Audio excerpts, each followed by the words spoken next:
Breaking news చూస్తున్నాం. IMD సూచనల ప్రకారం బంగాళాఖాతంలో అల్పపీడనం బలపడిందని, బంగాళాఖాతం వద్ద తుఫానుగా మారే అవకాశం ఉందని విపత్తుల సంస్థ ఎండీ రోనంకి కూర్మనాథ్ వెల్లడించారు. శనివారం, ఆదివారాల్లో చెదురుముదురుగా భారీ వర్షాలు పడే అవకాశం ఉన్నందున ప్రజలు అప్రమత్తంగా ఉండాలని సూచించారు. మత్స్యకారులు వేటకు వెళ్లవద్దని హెచ్చరికలు జారీ చేశారు. పార్వతీపురం, మన్యం, అల్లూరి సీతారామరాజు, కాకినాడ, కోనసీమ, ఏలూరు, ఎన్టీఆర్, శ్రీ సత్యసాయి జిల్లాలో అక్కడక్కడ పిడుగులతో కూడిన తేలికపాటి నుంచి ఓ మోస్తారు వర్షాలు కురిసే అవకాశం ఉందన్నారు.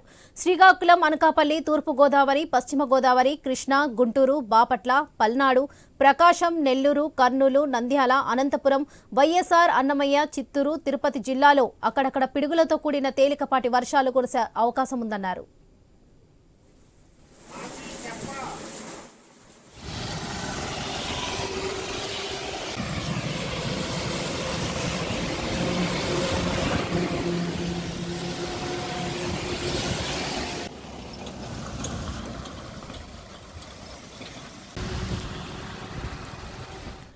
ఐఎండీ సూచనల ప్రకారం బంగాళాఖాతంలో అల్పపీడనం బలపడిందని, బంగాళాఖాతం వద్ద తుఫానుగా మారే అవకాశం ఉందని విపత్తుల సంస్థ ఎండీ రోనంకి కూర్మనాథ్ వెల్లడించారు.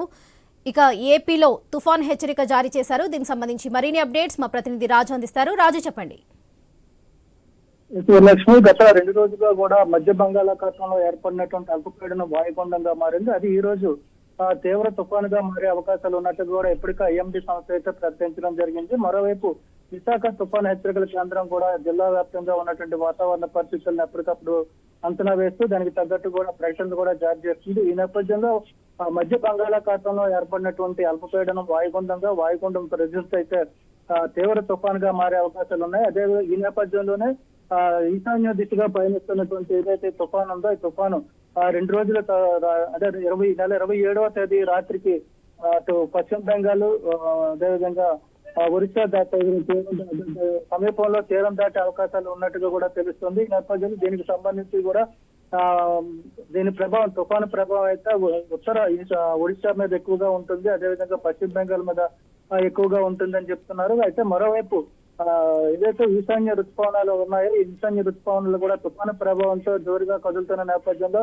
దీని ప్రభావం కూడా తెలుగు రాష్ట్రాలపై పడే అవకాశం ఉంది. ఈ నేపథ్యంలో ఆంధ్రప్రదేశ్ వ్యాప్తంగా కూడా ఉన్నటువంటి జిల్లాల్లో తేలికపాటి వర్షాలు పడతాయని చెప్పి ఐఎండీ సంస్థ అయితే తెలియజేస్తుంది. దీంతో పాటు ఉరుములతో కూడినటువంటి పిడుగులు, ఉరుములు కూడా పడే అవకాశాలు ఉన్న నేపథ్యంలో ప్రజలందరూ కూడా అప్రమత్తంగా ఉండాలని చెప్పి హెచ్చరికలు జారీ చేసింది. మరోవైపు సముద్రంలోకి వెళ్లేటువంటి మత్స్యకారులు కూడా చేపల వేటకు వెళ్లొద్దని చెప్పి ఇప్పటికే హెచ్చరికలు జారీ చేసింది. దీనికి సంబంధించి ఆయా జిల్లాల్లో ఉన్నటువంటి అధికారులకు కూడా ఇప్పటికే ఆదేశాలు జారీ చేస్తూ అప్రమత్తమే చర్యలు తీసుకోవాలని చెప్పి కూడా విపత్తు నిర్వహణ శాఖ అయితే ప్రకటించడం జరిగింది. ఇలాంటి పరిస్థితుల్లో మరో 2 రోజుల్లో ఏపీ వ్యాప్తంగా కూడా వర్షాలు చెదురుమదురుగా పడే అవకాశాలు ఉన్నాయి. దాంతో పాటు ఈశాన్య రుతుపవనాల తాకిడి కూడా ఉన్న నేపథ్యంలో రాబోయే రోజుల్లో వర్షాలు పడే అవకాశాలు ఎక్కువగా ఉన్నట్టుగా తెలుస్తుంది. దీనికి సంబంధించి అధికార యంత్రాంగం కూడా అప్రమత్తమైనట్టు ఇప్పటికే చెప్తున్నారు.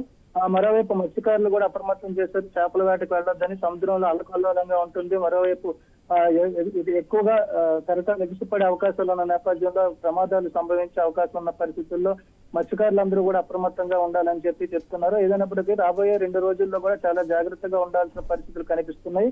ఇక ఈ రోజు చూసుకుంటే శ్రీకాకుళం, పార్వతీపురం, మన్యం జిల్లాతో పాటు అల్లూరు జిల్లా, అదేవిధంగా చిత్తూరు, కాకినాడలో కూడా వర్షాలు పడే అవకాశాలు ఉన్నట్టయితే చెప్తుంది. రేపు దీని ప్రభావం పెరిగి శ్రీకాకుళం, పార్వతీపురం, అల్లూరు జిల్లా, అలాగే ఏలూరు, కృష్ణా, ఎన్టీఆర్ జిల్లా, గుంటూరు, బాపట్ల, పల్నాడు, ప్రకాశం, నెల్లూరు, నంద్యాల, కర్నూలు, సత్యసాయి జిల్లా, అన్నమయ్య జిల్లాతో పాటు చిత్తూరు, తిరుపతి ప్రాంతాల్లో కూడా పిడుగులు ఎక్కువగా పడే అవకాశాలు ఉన్నాయి. అదే దీంతో పాటు ప్రజలు కూడా చర్యలు తీసుకోవాలి, అప్రమత్తంగా ఉండాలి, ప్రాణాలు కాపాడుకోవాల్సిన పరిస్థితులు కూడా ఉంటాయని చెప్పి చెప్తున్న పరిస్థితుల్లో తుఫాను ప్రభావంతో ఏపీలో కొన్ని ప్రాంతాల్లో అయితే వడగాల్పులు కూడా ఉదయం పగటి ఉష్ణోగ్రతలు పెరిగి వడగాల్పులు వీచే అవకాశాలు కూడా ఉన్నట్టుగా తెలుస్తుంది. ఈ నేపథ్యంలో వడగాల్పులు వీచేటువంటి ముఖ్యమైన జిల్లాల్లో శ్రీకాకుళం, విజయనగరం, పార్వతీపురం, మన్యం జిల్లాతో పాటు అనకాపల్లి జిల్లాలో కొన్ని మండలాలు అయితే ఉన్నట్టుగా కూడా ఇప్పటికే ఏపీ విపత్తు నిర్వహణ శాఖ అయితే ప్రకటించడం జరిగింది. ఈ నేపథ్యంలో ప్రజలందరూ కూడా అప్రమత్తంగా ఉండాల్సిన అవసరం అయితే కనిపిస్తుంది.